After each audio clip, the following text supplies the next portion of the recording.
You noticed something strange. Your child stopped having meltdowns. The screaming stopped, the door slamming stopped. And for a moment, you thought you finally cracked the code. But then you looked closer. And what you saw made your stomach drop. Because here is the truth that nobody in the parenting world wants to say out loud. When a child's anger suddenly disappears, it is not always healing. Sometimes it is something far more troubling. And by the end of this video, you are going to understand exactly what that something is and what you can do about it right now. Let me paint you a picture. Your 8-year-old used to fight you on everything. Bedtime, homework, screen time, you name it. Then one week, something shifted. They got quiet, compliant, almost eerily calm. Other parents started complimenting you at school pickup. Your family members said things like, "Wow, they have really matured." And deep down, something in your gut whispered that this did not feel right. That instinct is worth listening to. Child development researchers have identified something called emotional suppression, and it works differently than emotional regulation. When a child genuinely learns to regulate, they develop tools to feel big emotions and move through them. But when a child suppresses, they learn to stop showing those emotions entirely. They go underground.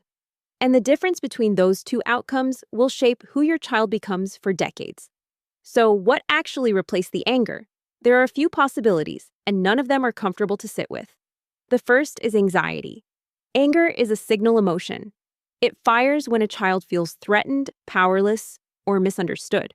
When that signal gets shut down repeatedly, through punishment, through shame, through being told their feelings are too much, the nervous system does not stop producing the signal. It just reroutes it.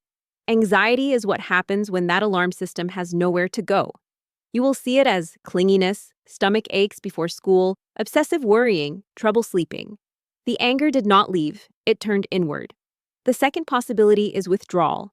Some children decide, consciously or not, that connection is not worth the risk. They pull back from you, from friends. They become harder to read, harder to reach. They start living in their heads. This is particularly common in children who experience repeated cycles of conflict and rupture without consistent repair. They learned that emotional expression leads to disconnection, so they stopped expressing. And the third, and this is the one parents find hardest to hear, is a loss of self. Children who are praised heavily for becoming calmer, more obedient, more easygoing, can begin to reorganize their entire sense of identity around being agreeable. They stop knowing what they actually want. They become skilled at reading the room and giving you what they believe you need. On the outside, they look fine. Inside, they are slowly disappearing. Now, here's where this gets important. None of this is a reason to want your child back in full meltdown mode. Anger is not the goal, but authentic emotional expression is. And your job right now is to become a safe container for that expression, even when it is inconvenient, even when it is loud, even when it pushes back against you. Start by naming what you are noticing without making it a problem to fix. Something like, "I have noticed you seem quieter lately. I just want you to know I am always interested in the hard feelings, not just the easy ones." That sentence alone can begin to unlock something. Create intentional low-stakes moments where your child can disagree with you and nothing bad happens.